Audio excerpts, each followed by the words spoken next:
के सोझाई तो भैया के नाता धरे ले चटक गीत में चटनी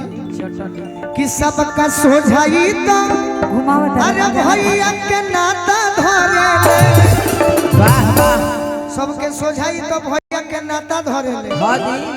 जब पावे ले अकेला में तो गाता धरे ले जब पावे ले अकेला में तो गाता धरे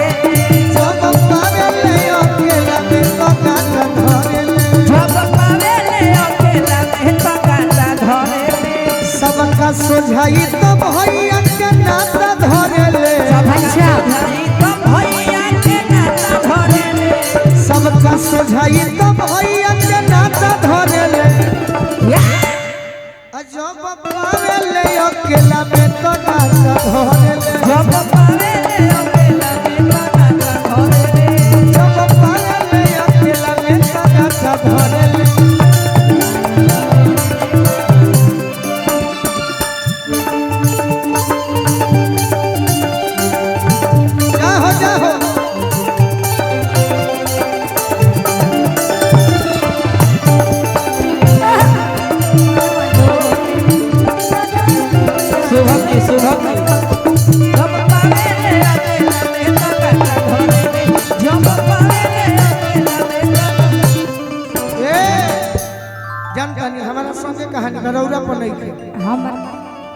कहा मैसेंजर वाली का बात होता हाँ हाँ कि ही अपन डूबी अरे डूब के पिए पानी कि करा से लोभ करे सब नहीं जानी कि हमारे खाती दुपट्टा में फराठा धरे ले खियावे बदे बाप रे इतना आगे बढ़ गई बाबा कि हमारे खाती दुपट्टा में फराठा धरे ले जब पावे ले अकेला में तो गाता धरे ले जब पावे ले अकेला में तो गाता धरे ले जब पावे ले अकेला में तो गाता धरे ले जब पावे ले अकेला में तो गाता धरे ए शुभम जी अपने तजे आगे हट जाएगी आप क्या क्या होगा जन्म अली आपका क्या होगा जन्म जब पावे ले अकेला में तो गाता धरे ले जब पावे ले अकेला में तो गाता धरे। भैया मालूम है उनके दिल में क्या चल रहा होगा और क्या कह रही होंगी। अच्छी बात आप मान के चलो परिवार बा बोल दी भैया अगर गलती से कह दी तो तुम पिटाई बा वो पिटाई लेकिन दिले के बात का बा गजब के रोग जवानी में दे गइल अखिया गजब के रोग जवानी में दे गइल अखिया नींद नैना के चैन दिल के ले गइल अखिया नींद नैना के चैन दिल के ले गइल अखिया गजब के रोग जवानी में दे गइल अखिया गजब के रोग जवानी में दे गइल अखिया जब पावे ले अकेला में तो गाता धरे ले जब पावे ले माई पाल भैया को हम सोच रखले बनी कि अब तो हमार फिल्म बनी ना अच्छा अपनी सखी लोग से वो एक लाइन कहा था मालूम बका का कि चल चल ले उतान आ हरदम का चल पा बनारस वाला नो हाँ आप तो खइबे करते हैं वो अपनी सखी लोग से बताती होगी हम खाई ला खाली तवार के मीठा पान अच्छा अच्छा वो हम जाना तो नहीं पाकल पतई अपना सखी से कहा तरीका के चल चल ले उतान हरदम का चल पा चले ले उतान हरदम को चले पा चल चल ले उतान हरदम का चल पा वाह मुछिया वाला ना हाँ? मैं फिरी बा दुकान रंग बाज राजा के मैं फिरी बा दुकान राजा के अगर चला था दुकान यही बोलू राजा के चली चली सुंदर गीत आपने उठाया है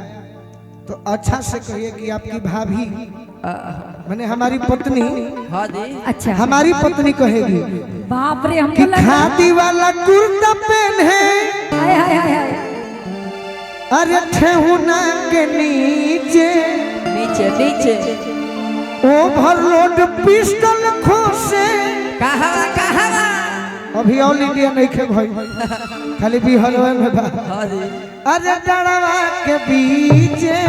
पीछे पीछे चाहे होखे नुकसान नहीं होले परेशान कबो ना और जतना बा ओतने पेशेंस वाला बड़न कहाँ से जतना बा ओतने अच्छा बाटे मोछिए परेशान रंगा बाज राजा मेले पोछी ये पता रंग बाज राजा गाना रहे गाना मोछिए परेशान रंगा बाज राजा के ये गाना आहा हा लय तो रहे कुछ रहे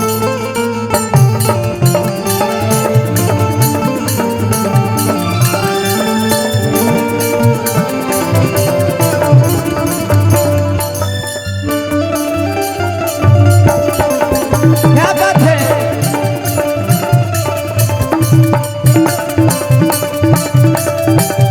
जय हो ए हम लगभग है हम फ्री बा दुकान रंगबाज राजा के हाँ जी आ जब पावे ले अकेला में तो गाटा धरे ले कहीं लहे दोनों एक ही हैं। सेम बा बस कि जखमी जितेंद्र जीते तो एक और हाला बा जवार में जवार में अभी पगल आइल गोलू राजावे के प्यार में जिया जिया आइल बोलू रोजावे के प्यार में ये पगल आइल बोलू रोजावे के प्यार में जखमी जितेंद्र एक और हाला बा जवार में बिया पगल आइल गोलू राजावे के प्यार में ये पगल आइल बोलू रोजावे के प्यार में ये पगल आइल बोलू रोजावे के कि कहियो हम तो बोलाई आरा में एगो बड़ी फेमस जगह है हरि जी के हाथ में हाँ जी जहाँ पवन सिंह जी भी सीखत रहले गीत गौनाई हाँ हाँ कि जहिया हम तो बोलाई अरे हरि जी के हाथ धरे ले अजब पारे ले अकेला में तगा धरे जब पावे ले अकेला में तो गाना धरे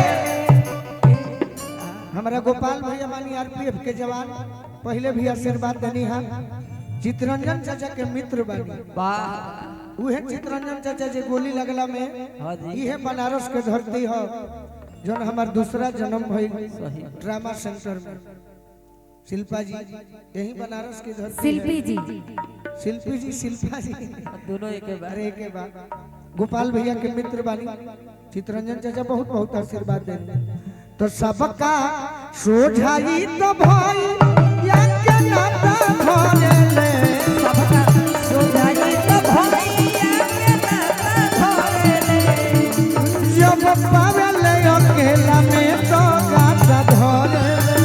जब पावे ले अकेला में तो गाता धरे ले जब पावे ले अकेला में तो गाता धरे ले जब पावे ले अकेला में तो गाता धरे ले जब पावे ले अकेला में तो गाता जब पावे ले अकेला में तो गाता धरे ले जब पावे ले अकेला में तो गाता धरे ले जब पावे ले अकेला में तो गाता हट हट हट हट इतनी भोज